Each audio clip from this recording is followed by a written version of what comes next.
স্বামীর সাথে চোখ গরম করবেন না। স্বামী বাজারে বাহিরে গিয়া কত পরিশ্রম করে কামাই রুজি করে আপনাকে আরামে ঘুম পাড়ায় খানার আয়োজন করে, এগুলো যদি জানতেন কষ্ট দিতেন না।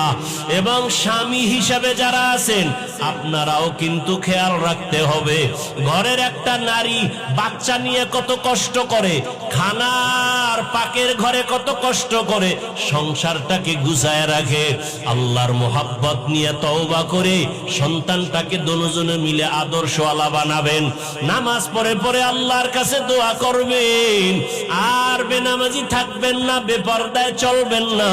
ও বৃদ্ধ বাবাজিরাও তওবা করেন, মা বোনেরাও তওবা করেন, আর বেপরদায় চলবেন না, নামাজ ছাড়বেন না, স্বামীর মাল হেফাজত করবেন, সন্তানগুলো আদর্শওয়ালা বানাবেন।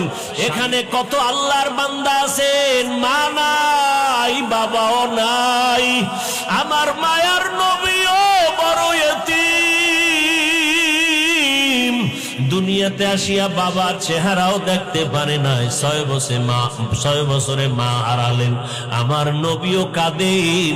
আম্মা জান আয়েশা রাদিয়াল্লাহু আনহা বলেন, ইয়া রাসূলুল্লাহ, আপনি মাঝে মাঝে আমার রুমের মধ্যে বসে বসে কান্না করেন কেন? রহমতের নবী বলেন, ও আয়েশা, আমার দুইটা কথা যদি মনে পড়ে আমি চোখের পানি আর রাখতে পারি না। এক, আমার জীবনে দুঃখের সময় আমি দুনিয়াতে আইসা বাবার চেহারা দেখতে পারি নাই, 6 বছরে মা হারাইছি। এক সময় আরবের মানুষ আমার বিরোধিতা করতে করতে আমার রাস্তায় কাটা দিত, সেই সময় আমার একমাত্র আপন ছিল খাদিজা নামের বিবি। ওই খাদিজার কথা মনে পড়লে চোখের পানি ধরে রাখতে পারি না। ও আয়েশা, ওই খাদিজা আমার এত উপকার করত। আমি তায়েফের ময়দানে গেছি কালেমার দাওয়াত নিয়া, তায়েফের বুড়ারা ছোট ছোট বাচ্চাদের বলে দিল, মক্কার একটা পাগল আসছে, পাথর মেরে মেরে তাড়ায়া দাও। বাচ্চাগুলো পাথর হাতে নিয়া আমাকে বৃষ্টির মতো যখন মারা শুরু করলো, আমার শরীরে মশা মাছি পড়ে না হারাম, কিন্তু সেই শরীরে পাথর পড়তে পড়তে রক্ত পড়তেছে। আমার শরীরে রক্ত পড়ি আমার পায়ের জুতা পর্যন্ত আটকায়া গেছে। আমার আল্লাহ বরদাস্ত করতে পারেন নাই, জিবরাইলকে পাঠায়া কয়ে যাও তায়েফের জমিনে উল্টাইয়া সব ধ্বংস করে দাও।